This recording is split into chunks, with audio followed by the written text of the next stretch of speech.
Hey, this is Gary with Today for Tomorrow, and if you've seen my other videos, you know I'm a huge fan of food forests because of all the wonderful ways they help our planet. And that's why I'm driving around the state and visiting with people in their forests to hear their story, see their food forests, and hopefully convince you to plant one in your backyard. Today we're going to visit Lonnie Reid at the Reid Farm in Deland, Florida. Lonnie's a great guy. He's got an amazing property. I know you're going to love it. Let's check it out. Hey guys, Lonnie from the Reid Farm. We are here at the Reid Farm. We're gonna just take a little drive. Me and Jax. Hi, Max. So, really, the reason this place is here was I was real sick. The digestive system was just destroyed, and we started to figure out that there was some things happening in the food system that aren't so hot. And it's going downhill. Monoculture is a problem for a lot of all of society. It's just when you put too much of something in one place, disease and sickness, and that's what happens to all the plants. And now they're having to spray all kinds of stuff on them. But what it came down to was when I eat food that I grow, I feel good. When I eat food that is pre-prepared or processed or anything like that, I feel horrible. So we eat a lot of salads because we have such a broad range of greens here. Like right here in front of you, you're looking right here, you could fill a 5-gallon bucket here without barely moving. So yeah, cranberry hibiscus right here, and calophyllus, and a whole bunch of different edible greens all over the place, different fruit trees. It just becomes an addiction. And Yeah, I say it's like tattoos. Yeah. Well, it looks like you stopped with one, but No, most I got people don't 4. stop with one. Yeah. I got 4. Yeah. But it's just like as I started searching, like, oh look, now there's these group of plants. Oh, these are cool. It's beautiful. And then you just run into stuff. Like here's this big patch of large leaf chaya that you just ran into a dude, gave me a bunch of cuttings, traded him something, and so we started raising meat. And rabbits was the first thing we tried, and we were in the suburban area, and when we kind of got into it a little bit, we're like, all right, we need some land because this is going to get addictive quick, and we're going to want other animals, and we're going to want to start really growing some food. So we found this place. We had no idea what we were doing. We've been here 8 years, so this is just like trial and error, bang my head against the wall kind of research. Love it. I tried to find people to help me at first, and like I couldn't find anybody. Like nobody would help me. Nobody would tell me anything. I don't know why. Like I tried, and people just weren't helpful. And so I just killed stuff. Like I killed a lot of stuff. Back here we've got this little tropical area where we're trying to do some things that otherwise would not work here. I've killed a lot of mango trees here. It gets too cold, huh? This guy right here next to you, this is my first big victory. I've kept this one alive through the worst cold we had, actually, which is past season. So got that through with some creative techniques of lighting a big fire right next to it. Don't keep them warm. Creative planting is helping a lot, being able to plant things real dense. I found hugelkultur, the German theory of gardening style where you put wood underneath and gradually build up. I found that style and I started playing with that and realizing like what the issue is in Florida with the sand is just being able to keep some water in there. That was my first thing, keep some moisture in there so nothing dies, because I mean they were just dying. No matter what I grew, it was just dying. Here's a about 50 or 60 foot agroforestry style it's like in the vision of my zone where I'm using a design that I've seen a lot of a little more tropical where they don't freeze, and a lot of mangoes are part of the system, but it just doesn't really work that well up here. But these are all like cold hardy trees with bananas in between and stuff that'll kind of grow together, insulate each other. A lot of chop and drop, Mexican sunflower on that side, chaya on this side.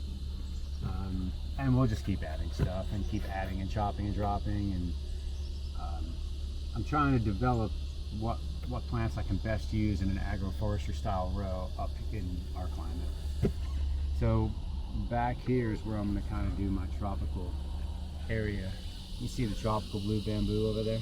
Yeah, it's beautiful. That's going to act as a wall, kind of insulate, keep the heat in. And I'm going to keep this whole area with a bunch of big burn barrels if it gets real cold. Right. I got to get this side grown out. Like the Mexican sunflower is going to help this fruit cocktail right here. This worked really well last year. I didn't lose any leaves off this mango. It had some flowers. I didn't lose any flower. Like this, it really worked well. So for now, that's what I'm going to do. I'm just going to get them large, get a couple of years into them, and then they can stand on their own when they're mature.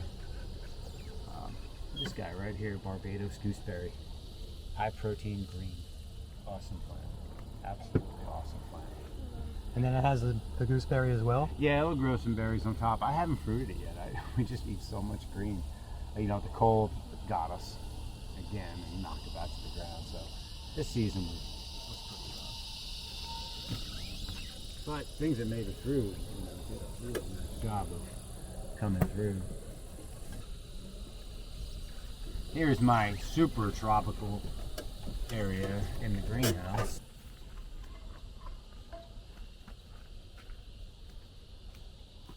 They're pink and fuzzy. Ooh, they're beautiful. Yeah. Like, feel them, they're actually fuzzy. If you look close enough, you can actually see the fuzz.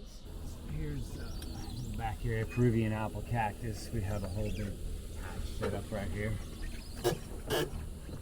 There's the nopali cactus.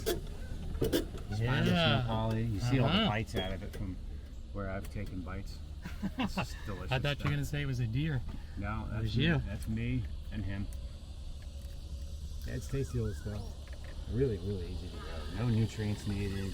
It's just, it's an easy, good one to grow. Easy is good. Yeah. Yeah, you can cook them. I've heard a lot of people. A buddy of mine, Mexican friend of mine, said his family ate a lot of them growing up, and they called them steaks. They would cook them. So there's so much stuff in here. Like to go through each one is just ridiculous. Yeah, no, you can see it all. Cassava, a bunch of cassava coming. Nectarine. Huge. Yeah, here's the big nectarine. We did a hard prune on this year. I was a little late, but it had to get done. Like, yeah, I forced flower way too early. I gotta pull all flowers off. Because it's not time. I gotta wait. It's gotta get to the cold. But it had to happen. Like, it had to happen. It was so big. It was gonna fall. The branches were starting to lean down and break and stuff. So it had to happen. So yeah, there's one. Jack just said betony, the Florida betony. Mm-hmm. That's it's just a native plant. It grows in Florida. Yeah, he's got some. It grows here, and people are like trying to eradicate it from lawns. Like there's all this research about saying, oh, get it out of your lawn, but it grows as tuber, and they're delicious. Really? Florida Never heard of it. radish. Florida betony. Oh. And I mean, it's got to be the easiest thing in the world to grow. So Jack's got you a piece there. All right. Stuff is really tasty. I'll split one with you. I forgot what it tastes like, but Oh, come. carrots. Tastes like carrots. Carrots, radishes, sweet. It's nice. Yeah. It really is. My golf cart's about to To give up the ghost, huh? die out. But I've just planted so many different things out here. Like up here in the corner, there's praying hands, bananas. There's a big rack of them up there.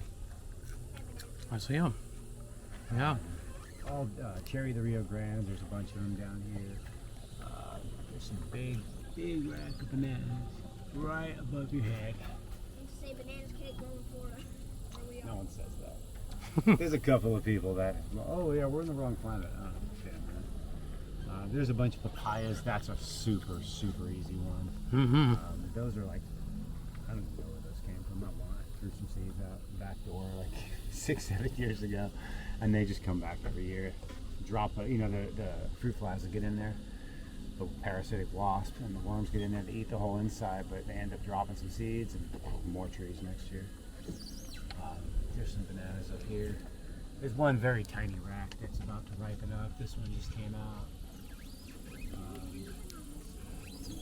There's some pigs over here. We do butcher some pigs, and you know, we do what we gotta do to grow food. The pigs are the fastest producers of meat. Rabbits, we do real well growing raising rabbits. Ginger, there's some spiral ginger right there. That The little flowers you pull off, yeah, they're flowers. delicious. This is the Costas scaber. Yeah. These are really nice. I had them in my last yard. I love these things. So I think a lot of what we're doing is for food security, because it's getting harder to get. Mm-hmm. Things are slowly disappearing. The quality's gone way down. So it's tiring. I gotta tell you, it's tiring. It's 7 days a week, and now this has become a business. When COVID hit, it turned it into, you know, we weren't going anywhere. And I had all these weird plants, so I started propagating and selling stuff, and then more and more people came, and they were buying us out faster and faster. And I had to start finding other sources and meeting people that could, you know, this guy happens to grow a bunch of this, and I'd go over to his house and I'd get 10, 20 of those and bring them back here, grow them, get them nice, and onto the shelves they go. So I just keep trying to find, as I found new, cool, interesting, edible plants, like for me, it doesn't even matter what it is. It's just edible, I want it, I want to grow it. And then if I can grow it out, if I can find some fruit and taste it and decide, all right, I need to grow that.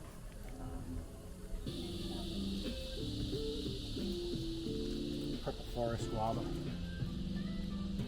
fern leaf guava, variegated, Florida variegated, Sumatrana, really cool. Beautiful. Culo, triple red plantain, Orinoco, Amwa. This is our aquaponics. Oh yeah, I tried that myself. Koi and tilapia in there. Jack, you want to feed them? Throw in a scoop.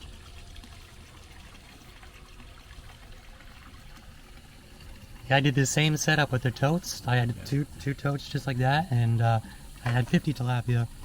Looks like you have a bigger There's a bunch of pond than I had. They go crazy. I found it to be a forgiving system. Have you found that as well? Yeah. Just watch the water, watch the plants. I need to get these pipes up. I'm gonna set up a NFT over here with those PVC pipes. I gotta get it up and set up, and I do some banana propagation in it. I find the bananas do really well with the corms just sitting right in the rocks. Yeah. They get what they need. They love that water and nutrients. Bananas. It's like, I feel like we have to step back 150 years to how food was grown, but bring with us a couple of modern conveniences, you know? Yeah. Like, take advantage of the science that's been developed, but we got to cherry pick the science of what is good for us and what is not good for us. What is safe to eat, what's not safe to eat, what's safe to use, what's not safe to use. Is this crop even worth growing because it requires so much extra? Is it going to take away from what, you know, my mind is busy with this all the time. Well, speaking of minds being busy all the time, mine was too, and I was having so much fun with Lonnie that I forgot to shoot a sign-off scene. But I think this piece of his property serves perfectly for that. I would call this a tropical banana paradise. What a beautiful piece of his property. And you know, every food forest I find has a story, and Lonnie's would certainly be one of perseverance. He stuck with it. He was up against things he didn't understand at first, but he figured it out, and look what it did here. The dividends it paid. Just absolutely gorgeous. Look at that beautiful pomegranate and those elephant ears and these beautiful bananas. Hey, thank you, Lonnie, so much for sharing your food forest with us, and we'll finish with these beautiful praying hands bananas.